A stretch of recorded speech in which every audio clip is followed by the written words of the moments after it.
Una giornata di ciclismo per ricordare tre figure storiche del ciclismo toscano e non solo. Una giornata di ciclismo per ricordare Piero Ancillotti, il popolare Ciorci che con il suo spirito animava le corse professionisti fino alle categorie giovanili. Un uomo che con la sua passione ha saputo far appassionare tanti e con la sua passione per le bici d'epoca e per le macchine d'epoca riusciva sempre a dare un colore particolare alle corse a cui si trovava. Un ricordo anche per Anthony Orsani, l'ex campione italiano della categoria juniores a cronometro, scomparso in un tragico incidente mentre si stava allenando. Ricordo anche per Lido Baronti. Queste sono quindi le tre figure che in questa giornata di ciclismo organizzata dal gruppo sportivo Pozzarello si vogliono ricordare.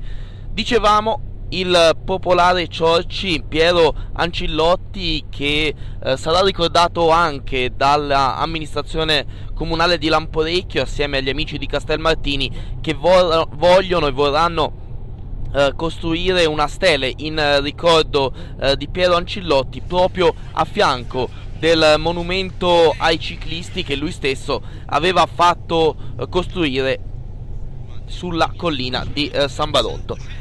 Dicevamo giornata di ciclismo per vari motivi, uno su tutti perché quest'oggi sono di scena le categorie allievi e juniores, quindi una grande partecipazione, affluenza di pubblico e di corridori provenienti da tutta Italia che in questa giornata pasquale hanno voluto essere presenti nel tradizionale circuito dei tre comuni che si snoda tra le località di Cerbaia e Poggio alla Cavalla e che sarà percorso più volte a seconda delle due categorie. Una giornata di ciclismo che quindi ha visto alla via circa 400 atleti in totale. I primi ad andare in scena saranno gli atleti della categoria allievi che dovranno percorrere un totale di 15 giri del circuito che misura 3 km e 800 metri per un totale di 51 km. Provenienti da tutta Italia, gli atleti al via quest'oggi. Si partono e aprono le iscrizioni agli atleti del gruppo sportivo Pozzarello con il numero 1 Alberto Ancillotti, il nipote proprio del popolare Ciorci, che prenderà il via con il numero 1. Un motivo in più per Ancillotti, per Alberto Ancillotti, di far bene quest'oggi nel ricordo anche dell'altro nonno scomparso poche settimane fa, quindi un momento per lui particolare. Due nonni entrambi molto attivi nel mondo del ciclismo che non ci sono più e che quindi lui ha voglia di ricordare quest'oggi, anche perché la corsa è organizzata dal gruppo sportivo Pozzarello con la collaborazione del Circolo Arci Tamburini di Cerbaia nella figura di Lara Cipollini ed ancora proprio di Rudy Ancillotti, papà di Alberto, figlio di Piero, che è tra i principali organizzatori. Sandro Manzi e Massimo Capocchi saranno le nostre informazioni in corsa. Siamo pronti ormai per la partenza di questa prima gara di giornata, quella riservata alla categoria allievi. Sono un'ottantina gli atleti alla via che si stanno schierando sotto lo striscione di arrivo, da dove avverrà la partenza ufficiale per poi andare a concludersi dopo 15 tornate sullo stesso rettilineo di arrivo posto di fronte al circolo Arci di Cerbaia. Tutto è pronto per il via ed allora partono gli atleti della categoria allievi con le maglie del gruppo sportivo Iperfinish e Davide Masi nelle prime posizioni del gruppo. Anche le maglie dell'Aquila Ganzaroli sono in testa in questa prima fase di corsa. Ovviamente la tattica principale è quella che ci suggerirebbe un arrivo a ranghi compatti. Andremo a vedere se sarà così, se gli atleti riusciranno ad arrivare con il gruppo compatto, se avranno la meglio coloro che invece tenteranno di portare via una fuga. Francesco Biondi è il campione toscano della categoria allievi, lo vediamo adesso inquadrato dalle nostre telecamere insieme al compagno di squadra Edoardo Sali. È sicuramente uno dei favoriti quest'oggi. loro che hanno concluso rispettivamente al secondo e al terzo posto nella gara d'apertura nella Coppa Giuseppe Cei vinta da Daniel Savini del gruppo ciclistico romagnano, che anche lui ha il via quest'oggi e quindi sarà anche lui tra i principali favoriti. Ecco Massimo Capocchi che cura l'informazione in corsa. Intanto le belle immagini della corsa ci mostrano una situazione di gruppo compatto, andatura comunque subito sostenuta già dai primi chilometri. E con la corsa siamo adesso al quinto giro di gara, abbiamo un primo attacco, si tratta del dorsale di gara numero 84 Federico Galli, eccolo qua, della ciclistica Valdinievole, con lui il numero 5 Emanuele Pitillo della società organizzatrice del gruppo sportivo Pozzarello, con il 73 è Emanuele Pacini della Polisportiva Mille Luci Ciclismo. Questi i tre uomini al comando, leggero margine di vantaggio nei confronti del plotone che per il momento lascia spazio a questo primo attacco di giornata. Vedete l'atleta della Polisportiva Valdinievole, Emanuele Pitillo, è invece colui che veste i colori della formazione di casa del gruppo sportivo Pozzarello, che allestisce questa giornata interamente dedicata al ciclismo femminile alla vigilia di una classica per quanto riguarda il ciclismo nel circuito dei tre comuni, vale a dire il Gran Premio Sportivi di Poggio alla Cavalla, che si disputerà il giorno seguente, che potrete seguire sulle nostre frequenze nell'appuntamento di domani con la nostra trasmissione. Gruppo che lascia fare, avete visto sulla testa il rientro di Gianluca Sfascia con il dorsale numero 23, mentre il plotone lascia per il momento spazio agli atleti, e quindi una situazione che torna particolarmente bene a coloro che sono al comando, in quanto per il momento il gruppo lascia fare. Come vedete le maglie della Polisportiva Mille Luci nelle prime posizioni del gruppo sportivo Pozzarello stanno ovviamente tenendo sott'occhio la situazione a Mateusz Gocai in prima ruota in questo momento, mentre l'atleta del gruppo sportivo Pozzarello è Yuri Botti. Andiamo intanto a ricordarvi che questa organizzazione è resa possibile grazie a un grande impegno, quello del Circolo Arci Tamburini, ma anche quello di una figura nuova nel mondo del ciclismo, vale a dire la ditta Missardi, che sarà main sponsor della gara riservata alla categoria juniores. Intanto siamo ancora con una situazione particolarmente fluida, ancora i quattro uomini al comando, sta tentando di rientrare su di loro con il dorsale numero 30 Paolo Baccio della Spin Gym Sant'Egidio, affiliazione siciliana della formazione umbra della Sant'Egidio. Intanto, come vedete, Baccio ancora quando siamo praticamente al settimo giro di gara, quindi ci stiamo avvicinando a metà corsa. Eccolo qua l'atleta siciliano, però come vedete il gruppo sta rientrando sugli uomini al comando, quindi si va ad infoltire il plotone degli atleti sulla testa della corsa. Ancora le maglie della ciclistica Valdinievole, che atleti che pedalano su cicli formigli. Vediamo ancora con il numero 84 Federico Galli, faceva parte già della fuga iniziale, adesso arriva il suo compagno di squadra che prova a rilanciare l'azione nonostante il gruppo si stia notevolmente avvicinando. Alessio Abruzzese tenta adesso una sortita in solitario, ma anche le maglie della Coltano Grube Costruzioni sono lì a fare da guardia. Quando siamo a metà corsa, come vedete, c'è un drappello forte di circa 10 unità al comando, gruppo che però è vicinissimo, è appena a una decina di secondi, e quindi una situazione ancora particolarmente incerta. Gruppo che è anticipato dal dorsale numero 106, eccolo qua inquadrato, si tratta di Daniele Lasponara del Velo Club Seano One. Ci lanciamo nel tratto in discesa del circuito dei tre comuni, che fa da palcoscenico ideale per questo secondo Memorial Ancillotti Piero, trofeo Antonio Orsani, trofeo Lido Baronti. Come vedete tenta il rientro l'atleta del Velo Club Seano One, guidato in ammiraglia dall'ex professionista vincitore di un Giro del Lazio, Alessandro Baronti. Adesso si torna a salire in quello che è lo strappo che presenta la pendenza maggiore all'interno del circuito dei tre comuni.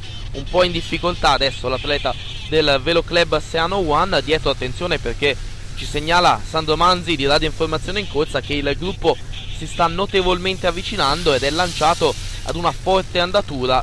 Eccolo qua il plotone, come vedete andatura velocissima da parte del gruppo. Abbiamo visto in testa al plotone con il numero 25 Viktor Bikhanov della Civitavecchiese, fratelli Petito, anche qui un ex professionista alla guida della formazione laziale. Vedete, l'atleta della Civitavecchiese ha preso con impeto adesso questo tratto, sta tentando di riportarsi sulla testa della corsa, così è, riesce quindi a riportarsi sugli uomini al comando, ma il gruppo è davvero vicino. Eccolo qua il plotone che sfila davanti alla nostra telecamera con un ritardo inferiore ai 10 secondi. Ancora un passaggio, il gruppo è tornato compatto sotto gli ulivi delle colline toscane. Stiamo a questo punto a circa 4 giri dal termine e ritroviamo, quando siamo con le immagini a poco più di 3 tornate dalla conclusione, ancora un allungo e ancora un atleta che avevamo visto in precedenza protagonista. Si tratta di Paolo Baccio dell'ASD Spin Gym Sant'Egidio, che prova un tentativo solitario proprio di fronte al passaggio dal circolo arci tamburini di Cerbaia. Eccoci qua inquadrati quindi con l'atleta. Siamo a 6 giri dal termine, quindi avevamo sbagliato in precedenza. Ancora 6 giri alla conclusione. Svolta a destra, si entra nel tratto di strada di via di Poggio alla Cavalla. Dietro però sono ancora le maglie della Polisportiva Mille Luci con il dorsale numero 70 in questo frangente a fare l'andatura. Si tratta di Alessandro Filoni che fa il ritmo in testa, ovviamente nel tentativo di favorire i due compagni di squadra più attesi quest'oggi, vale a dire Edoardo Sali e Francesco Biondi. Da non dimenticarci anche la presenza di Dennis Gokai, che dopo aver saltato per problemi fisici la prima gara, la Coppa Giuseppe Cei, è presente quest'oggi ed è segnalato in ottime condizioni di forma. Ancora quindi una situazione fluida con il fuggitivo che ha un vantaggio di una decina di secondi nei confronti del resto del gruppo, Paolo Baccio della Spin Gym Sant'Egidio. Dietro vediamo proprio l'atleta di casa, l'atleta con il dorsale numero 1, vale a dire Alberto Ancillotti, che adesso si incarica dell'inseguimento. Ecco questo bel primo piano al nipote di Piero Ancillotti, che ovviamente ha tutte le motivazioni del caso per provare a far bene quest'oggi, per provare ad onorare al meglio la memoria del nonno.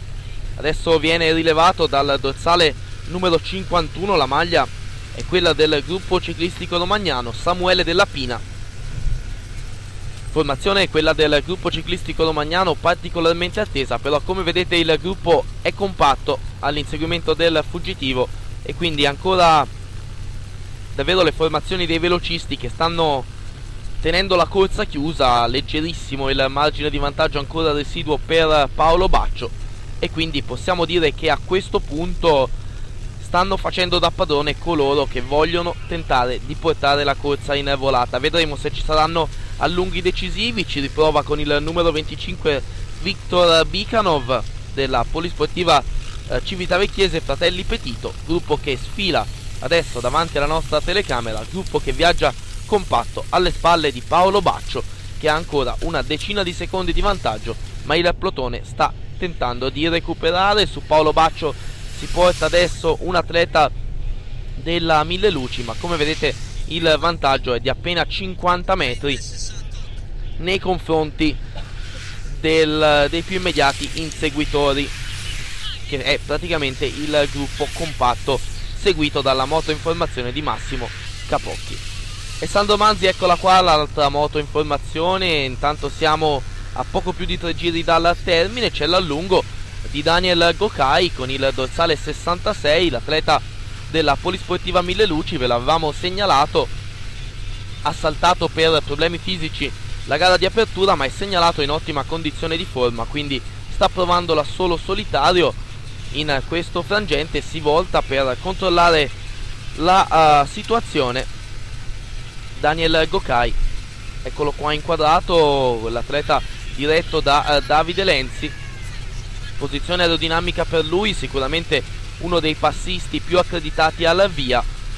Si sta per presentare ormai sul rettilineo finale, tra non molto la lieve svolta a destra che immette gli atleti in addirittura di arrivo.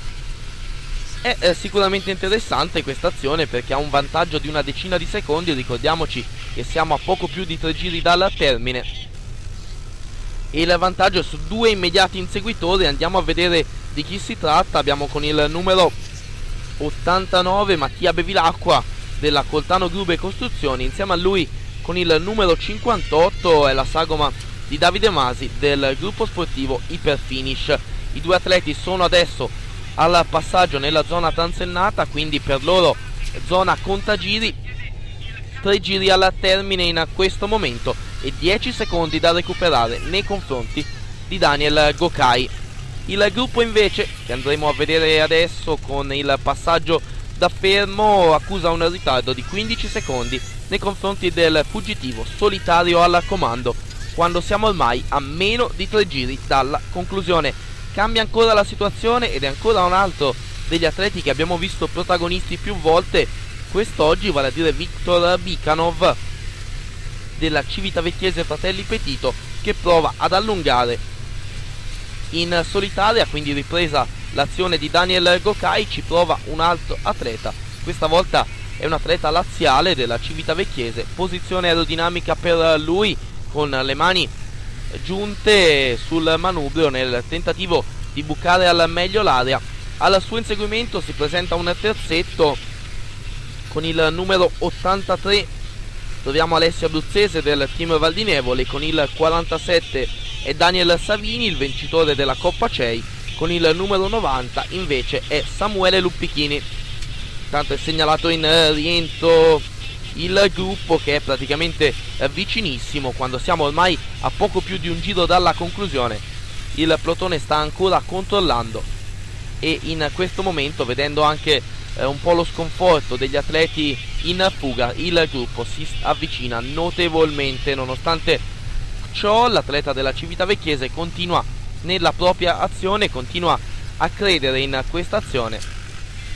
Intanto ancora Abruzzese adesso della Valdinievole a fare l'andatura tra i fuggitivi, fisico da passista quello di Abruzzese. Il gruppo però lo vedete in fondo a questa inquadratura, praticamente sta rientrando sugli uomini al comando. Attenzione adesso a questo l'allungo di Daniel Savini. Non devono lasciare spazio a questo atleta perché ha già dimostrato in occasione della Coppa Giuseppe Cei di avere ottime doti di passista e quindi è un atleta sicuramente da controllare. Siamo al suono della campana, inizia quindi l'ultimo giro con Savini che rilancia l'andatura, ma il gruppo è vicinissimo. Noi faremo sfilare gli atleti a questa curva e poi attenderemo l'epilogo del secondo Memorial Ancilotti Piero, trofeo Anthony Ozzani, trofeo Lido Baronti.